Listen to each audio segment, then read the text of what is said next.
It takes a lot of courage to stand up and say, hey, this isn't working for me, and I know I can do this, but I need XYZ to make it possible. That takes a lot more courage than you might think. Empowering ourselves to be able to really fully participate in whatever space that you're in. What this whole conversation comes down to is self-confidence and self-advocacy.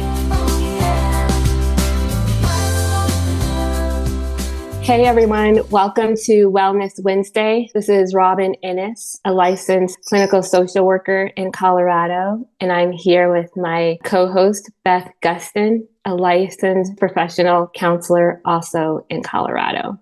And so last time was a bit of a heavy topic. We talked about suicide and we talked about how it can show up in different professions and warning signs. So today we thought we would take a bit of a breather, right? A bit of a break from that heavy topic. But the next time we're going to resume with the impact of sudden loss in terms of suicide or overdose, just how it can complicate the grief process, right? It can be a bit prolonged in terms of coping.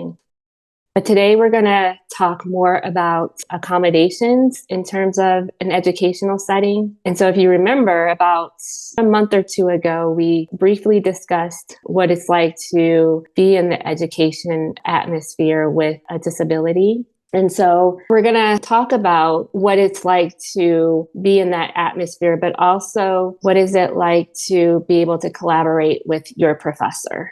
Right. So what does that mean in terms of, like, let's say, hey, I realized I missed some assignments, or it's taking me a bit longer to catch on to this online system if you're taking online classes. You know, how can you be able to develop that comfort level without feeling bad for something that's out of your control? And I think it's really important to be honest with your professors. This goes back to the workplace too, I think. So I think you might miss things, in the work environment as well as the educational environment, because you don't know what you don't know. You can't access what you can't access. I agree. And I'm glad you added work to that, because in my mind, literally, I went back to both of my previous employers where I was trying to learn how my screen reader interacted with their platform. And this is one thing that I had to learn, is that I'm human. And, Beth, I think we talked about this a little bit before, is that a lot of the times I have a perfectionist attitude and I don't really realize it, but I feel like I've got to be able to live up to this standard, or I have to be able to achieve this, especially if I feel like I'm the only person who is blind, or I'm the only Black American in the room, or I'm the only female in the room, whatever it may be in terms of my identity. I feel like the microscope is on me, and that shouldn't be, right? I shouldn't put that level of pressure on myself. But yes, I'm glad that you mentioned the work environment too, because that's very relevant. Well, and not to go off on a tangent, but I want to highlight the fact that you're not alone, in my opinion, in that need to prove ourselves, need to be a perfectionist if we are the only fill in the blank in the room. I too have experienced that when I'm the only blind person in the room, or the only female. I think there's this pressure that we unnecessarily put on ourselves because of that. That's a whole different topic of conversation, I think. It is. It really is. But yes, that you said it perfectly, right? That unnecessary pressure. And so I think I mentioned to you all that I think the last time when we talked about education, I mentioned that I had enrolled into a doctorate program. And so I'm in the midst, I'm halfway through my first semester. I'm finding that in all three of my classes, I am the only blind individual. And so what does that look like, especially because all of my classes are online? And it's been 15 years since I've been out of school. And this is the first time I take all of my classes online. And so it's learning this new groove, learning how the different platforms interact with my screen reader, collaborating with professors and collaborating with my peers. Not to make this about me, but I feel like my university so far has been very embracive. And even the director of the program had a meeting and discussed how can we be able to make our program more accessible to those who are completely blind. Because I think at this point I am their first individual who's completely blind. They've had those who are visually impaired. So what does that look like? And I was talking about this with Beth earlier, is that in terms of accommodations, or, just within the classroom, how to be able to not overly apologize for something that's out of your control. Let's start with my screen reader. When I take my screen reader off mute on my computer, it tends to be loud, right? So my peers can hear it, and sometimes it can overpower the professor if I want to participate. And I have to quickly mute myself after I've commented. And so it's just trying to find that level of comfort with myself and with my assistive technology. And I've experienced this as well when I've taken online courses. I took a training to be a public speaker and had a similar experience where if I wanted to partake in the conversation, everyone's going to hear JAWS, which is a screen reader that I use. And people did make some comments initially before they realized who I was and what I used and why. And I think what helps in most cases to kind of ease this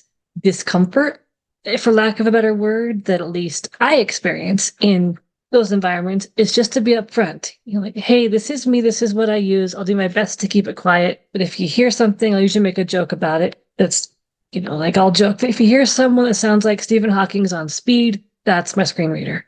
I usually make jokes, whether they're appropriate or not, to kind of help ease some of that tension. And also just explain this is what you're hearing and why. And that can sometimes help, but that doesn't solve all the problem. Yes. So Beth, when you mentioned about the Stephen Hawking, I was grinning and I was trying not to burst out laughing, but I love humor, right? Because humor can break the ice. And so that is something that I can practice more in those moments. And I like how you said, right, to give that disclaimer. And I do that sometimes, but I could be more consistent with that. But yes, I do like the sense of humor. Sometimes I'll say, so if you hear random voices, you know where to find me. More than likely I'm in that area. Or it's like, it's not in your head, you're really hearing it. It's okay. Don't panic. I like that. Yes. It really does. So if any of you listeners out there, if you find yourself in a similar situation, it really does take time to develop that level of comfort with yourself, but then also too with the people around you and your assistive technology. And there will be questions or inquisitiveness. People aren't used to that. It's quite funny. In one of my classes last week, actually, we're talking about universal design and how to teach a class and be inclusive of all learning styles. So a few people were inquisitive about my screen reader. How can I tell when people are nodding in agreement on Zoom? And I'm like, that's a good question. I have no clue. I'm still trying to figure that one out too, because whenever I'm talking on Zoom, it sounds like birds are chirping, right? Like, am I making sense? It's just super quiet. So I still haven't figured that one out, but I appreciate the dialogue that people had with that and being open with me in that class. I think you bring up a good point, and I want to go back for a second and talk about self-advocacy too. But it is very common, I think, especially when you're presenting on Zoom, to just feel like you're talking to the walls around you or to the room, and there's no one in the room with you, because most of us work from home by ourselves now. But it's really awkward to just be talking and hope others are listening to you, and hope that you're not breaking up, or hope that whatever, it's a whole new level of comfort, I think, that we have had to acquire, thank you, COVID pandemic, in a new online world.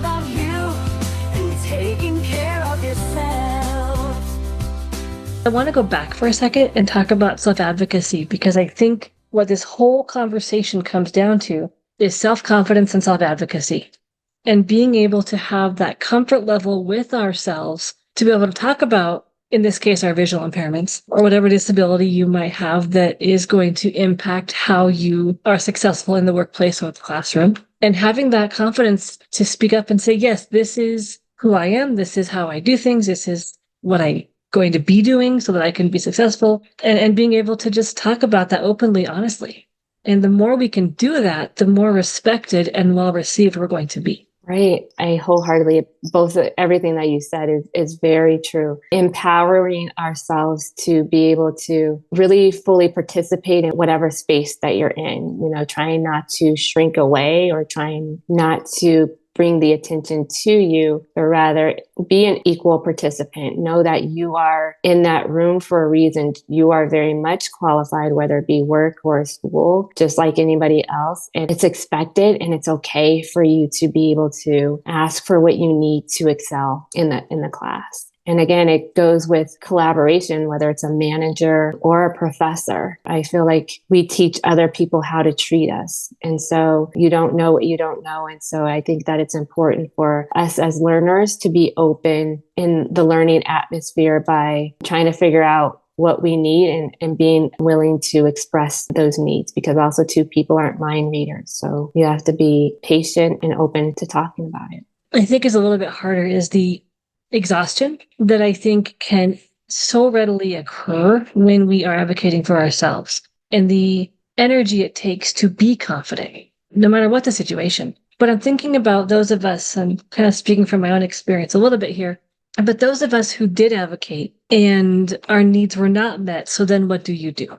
Because we can advocate and we can ask for what we need, but it isn't guaranteed to be given, or the accommodations made are not maybe going to be ideal, although they could be workable. Or maybe, unfortunately, they're not even workable. And then what do?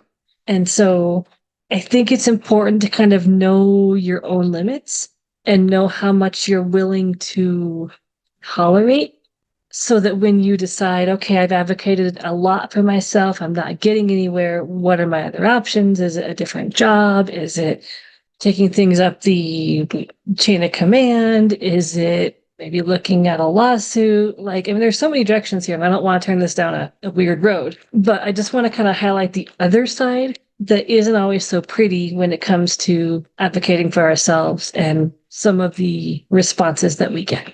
Yes, a great point. I'm trying to figure out where to. You bring up some really, really good points. So first is that it made me think about a panel that I was on this past fall in DC, and it was about self-advocacy. And one person next to me had mentioned, we're constantly advocating for ourselves. It's a 24-hour job. And we're also too, if you're in a helping profession, you're advocating for clients. So it can be very exhausting and draining. And so I remember saying, well, that's why it's important for us to be able to step back and take a break, engage in self-care and what we need. And so if you feel like you've hit a brick wall, okay, so maybe I just need to step back for a minute and just pause and try and figure out how to rejuvenate myself in that moment.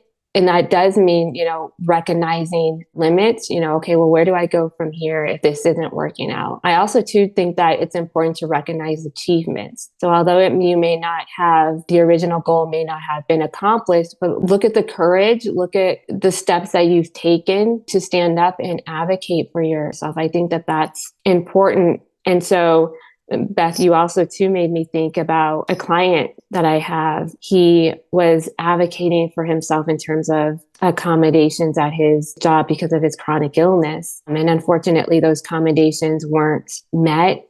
And so then he internalized it as him being a failure. And so I just encourage people to be gentle on yourself. And it goes back to that empowerment, right? There's only so much that you can do. And so it's recognizing the steps that you have taken and being your own cheerleader and not being hard on yourself if the outcome isn't what you expected. I agree with that. We have to take a look at achievement side of this and redefine progress. And we have to take a harder look at maybe you accomplished a lot more than you think you did.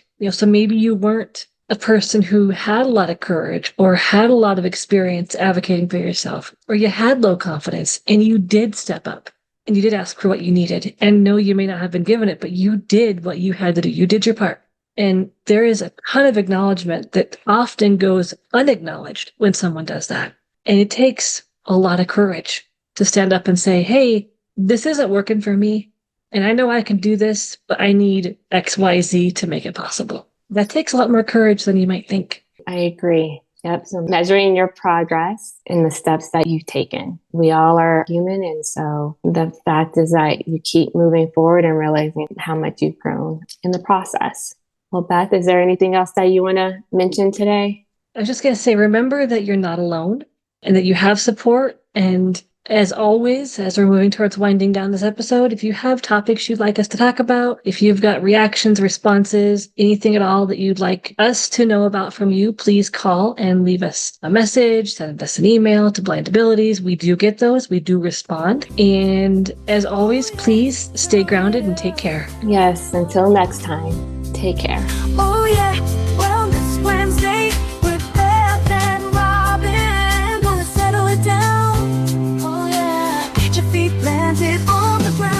more podcasts with the blindness perspective, check us out on the web at www.blindabilities.com. And be sure to subscribe to the podcast wherever you listen to podcasts. And if you want to leave us some feedback, give us a call at 612-367-6093. We'd love to hear from you. Thanks for listening, and until next time, bye-bye.